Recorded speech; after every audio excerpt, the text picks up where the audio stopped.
Bonsoir et bienvenue à tous. Les titres de ce journal. Ce 21 juin, c'est la fête de la musique. On s'intéresse à la musique béninoise, dotée de richesses culturelles diversifiées, mais qui peine encore à s'affirmer sur l'échiquier musical international. Pourquoi et comment y remédier, c'est à savoir. Dans cette édition, la communauté internationale célèbre également ce 21 juin la journée internationale de la lenteur. Le mot d'ordre aujourd'hui est de vivre plus lentement et de ne pas s'énerver.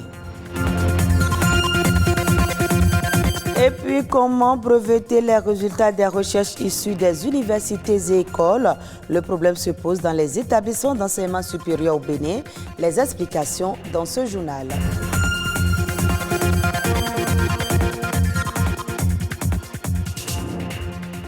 Ce 21 juin est une journée mémorable pour les musiciens du monde entier.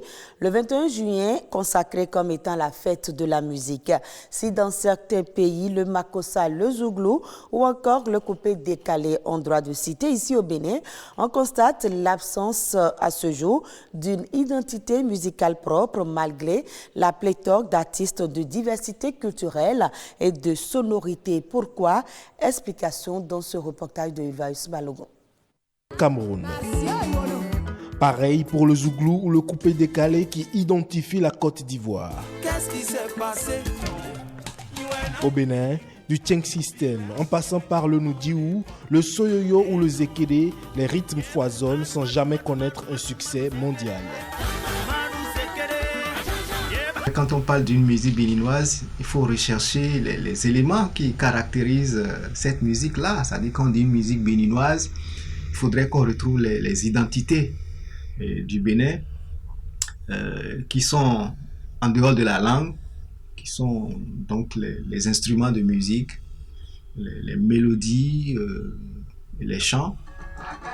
Pour ce musicologue, la recherche d'une originalité passe donc par la connaissance et la maîtrise de certains outils indispensables à la créativité.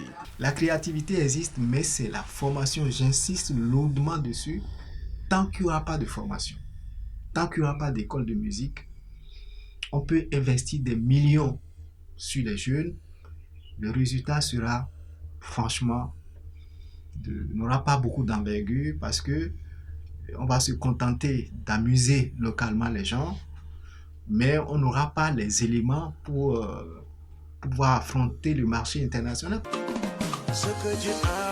Et pour prétendre aller sur ce marché, la formation des artistes s'impose, d'où la création des écoles de musique. Dans une école de musique, on fera prendre conscience aux apprenants de l'utilité des instruments de musique que nous avons dans notre organologie, c'est-à-dire dans l'ensemble des instruments de musique que nous avons sur le terrain. Parce que ce sont des musiciens modernes. Mais pour faire de la musique, il faut savoir, il faut connaître les rythmes de nos pays, savoir comment ça s'écrit, et ensuite procéder à des techniques de composition pour utiliser ces rythmes-là pour faire une musique, disons, du genre moderne. Donc c'est ça là, si les gens ne sont pas formés, franchement, je vous dis la vérité, ils vont toujours bricoler.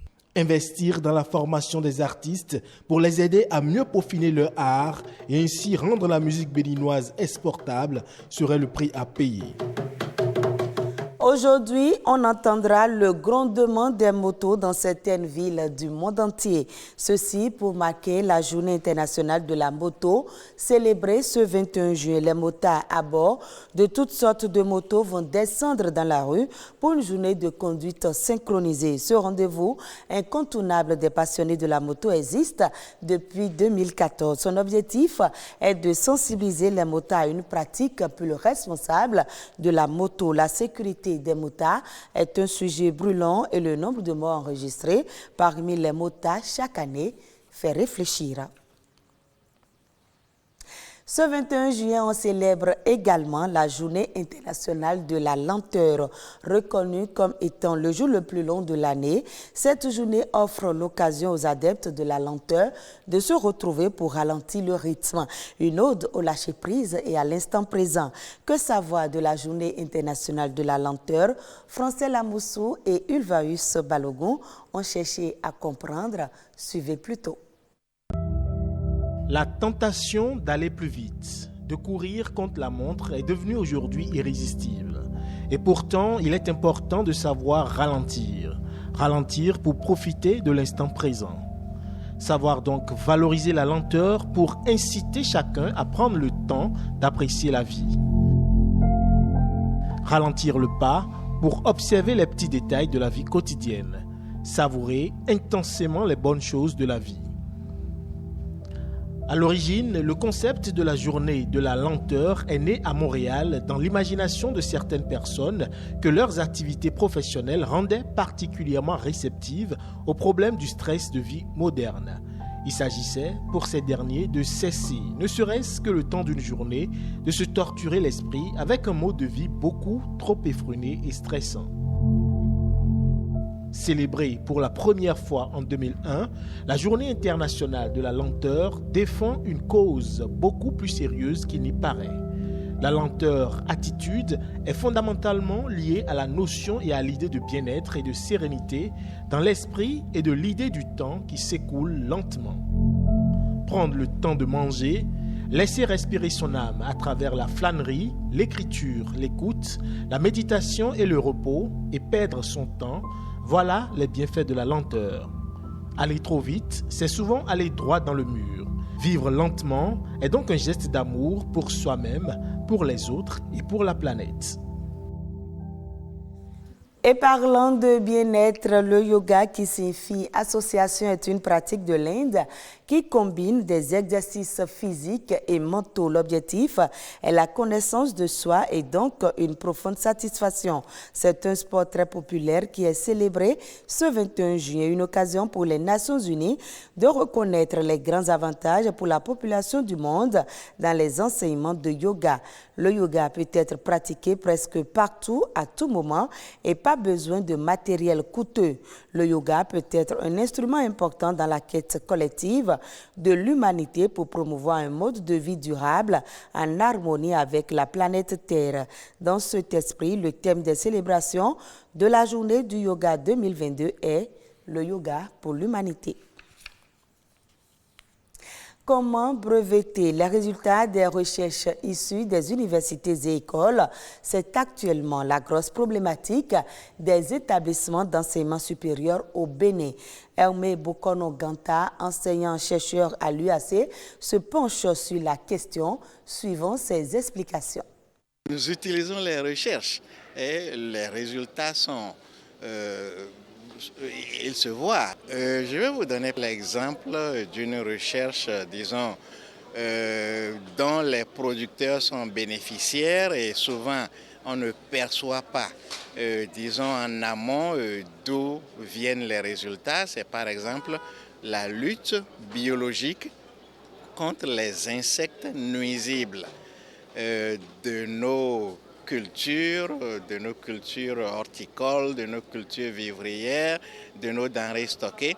Alors cette lutte biologique consiste à rechercher, à retrouver des ennemis naturels, à les multiplier en laboratoire, à étudier leur biologie, leur écologie, afin de les utiliser contre les insectes nuisibles de nos cultures horticoles, de nos cultures vivrières, de nos denrées stockées. Et c'est une approche de gestion, une approche de lutte qui ne fait pas du tout utilisation des pesticides chimiques qui, dans beaucoup de cas que nous connaissons, ont vraiment beaucoup de risques. Il y a beaucoup de nuisibles dont j'ai parlé qui sont gérés, qui sont contrôlés. Mais comme je l'ai dit tantôt, on ne se demande vraiment pas d'où viennent, disons, les efforts de recherche qui ont été entrepris pour qu'on arrive à ces résultats. Mais malheureusement, je dirais que, disons, au-delà des publications scientifiques que nous faisons, il n'y a pas eu vraiment d'effort pour, disons, valoriser, breveter, je dirais, ces résultats de recherche que nous avons. L'actualité à l'international, c'est dans Eco Inter avec Sabirat Aou.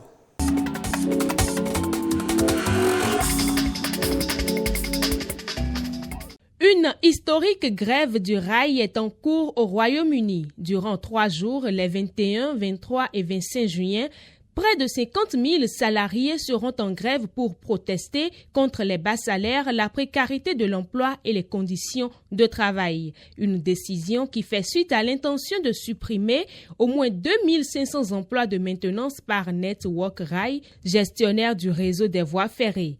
Par cette suppression, la structure veut économiser 2 milliards de livres, soit 1530 milliards de francs CFA.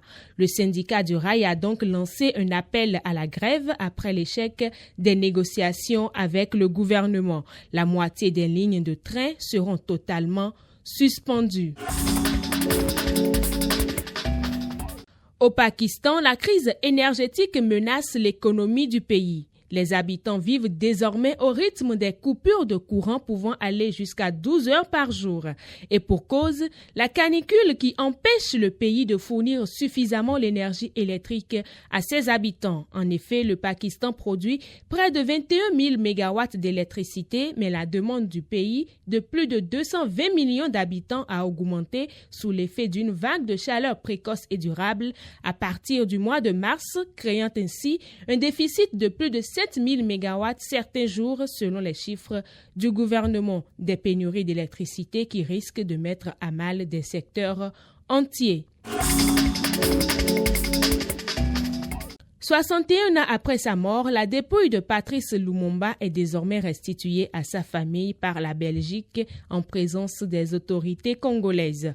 Une dent, voilà tout ce qu'il reste du corps de l'ex-premier ministre du Congo. Cette relique a été longtemps conservée comme souvenir par un policier belge ayant participé à la disparition du corps. Il faut rappeler que Patrice Lumumba a été assassiné le 17 janvier 1961 à Lubumbashi, dans la République démocratique du Congo, et son corps a été dissous dans de l'acide.